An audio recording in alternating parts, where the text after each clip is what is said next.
NANI? I'm so scared right now! Okay, we need to talk. So, the day after Christmas, 2022, myself, a 26-year-old woman, and four men between the ages of 26 and 28, we were like, hey, you know what? It's the day after Christmas.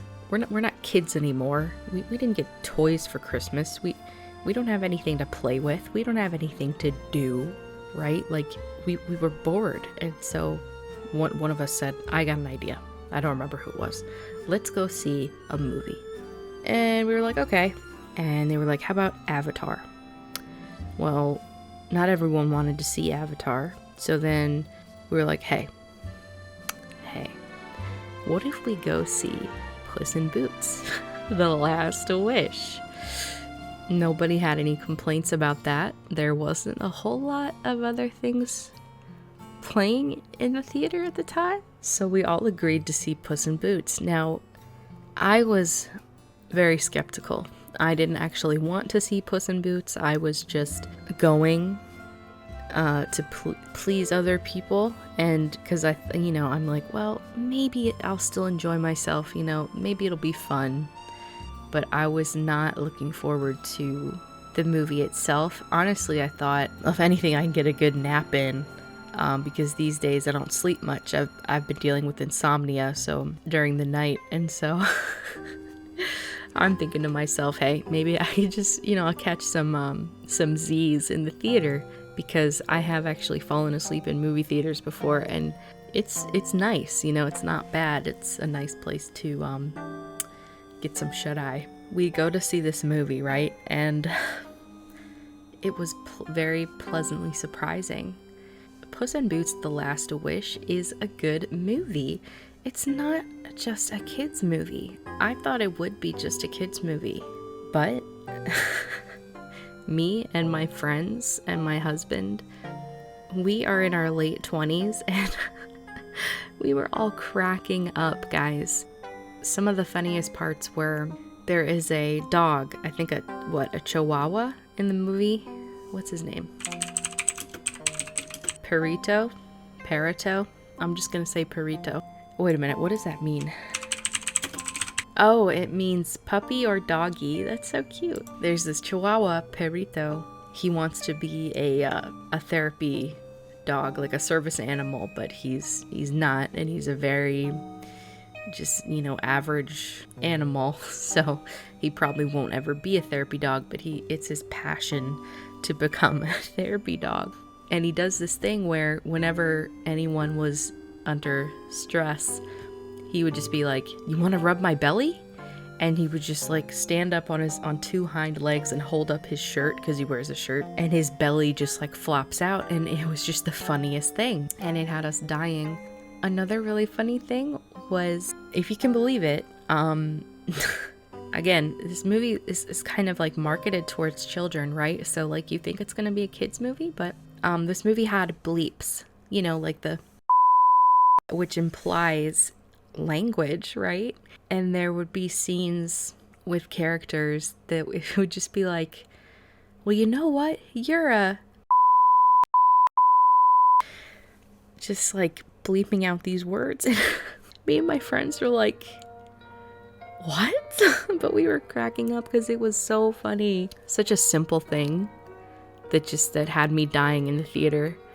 And there were kids in the theater too. I don't know how parents, feel about that, but I mean, I thought it was hilarious.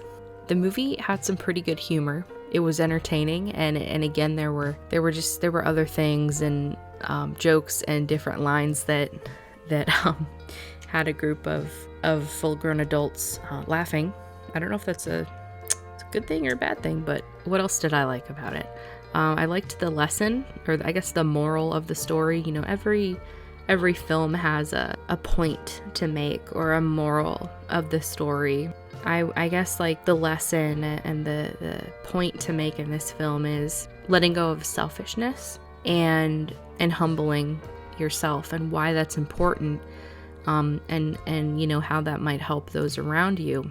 So in terms of a lesson and kind of like the message that the movie was trying to put out there, I think it's great for younger people and for kids. I think that's a really important lesson for kids to learn, is selflessness. So I really liked that. Another thing that I liked, for me, the highlight of the film is the villain.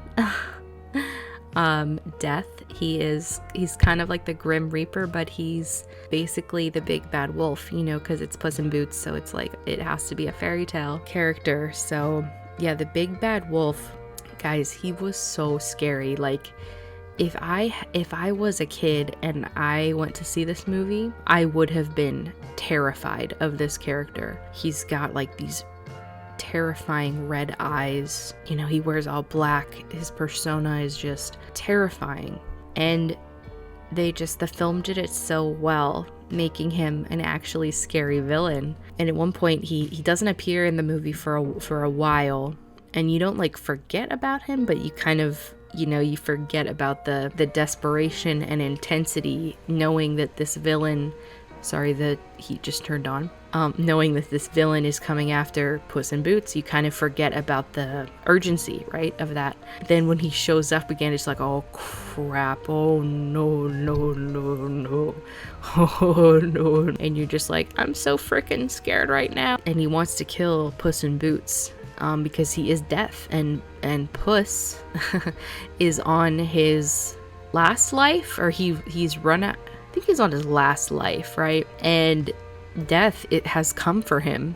And that was a surprisingly kind of a eerie circumstance, right? Like, death is coming after you. That's kind of eerie, and it was scary. It was so scary. That would definitely be the highlight for me, is the villain, because he was actually scary. Okay, I don't care that it's a kids movie or it's targeted towards kids. He was actually scary. What didn't I like about this movie? I'm not crazy about Kitty soft paws. I don't know why. I don't know. It might just be a me thing. I think that I don't really care for the actress's voice, which is completely unfair to her. It's just like a personal preference thing. Kitty soft paws wasn't my favorite character. Oh, I didn't really like Goldilocks. I don't know, like, Goldilocks and the Three Bears, like, they added extra conflict, but I didn't really like Goldie. I didn't like her voice either, but I love Florence Pugh, I think that's her name, who plays Goldilocks, but she used like this British accent.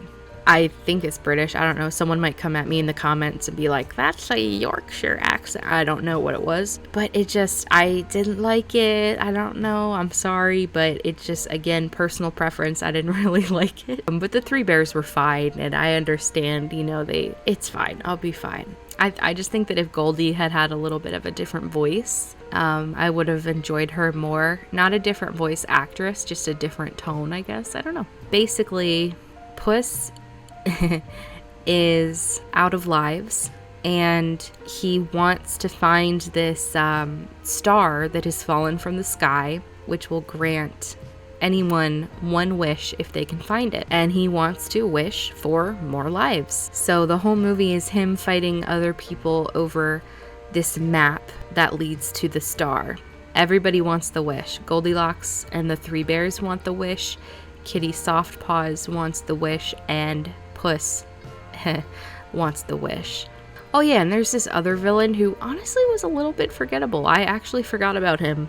I don't remember his name, but he's some like pie man. He really likes pies, and he wants the wish, but I don't remember why. He just wants it. Now at the end of the movie, spoilers, Puss ends up deciding that nobody should get the wish. That it wouldn't be fair for just one person to get the wish. Puss and Kitty Softpaws decide that together, and I think they just like tear up the map or something.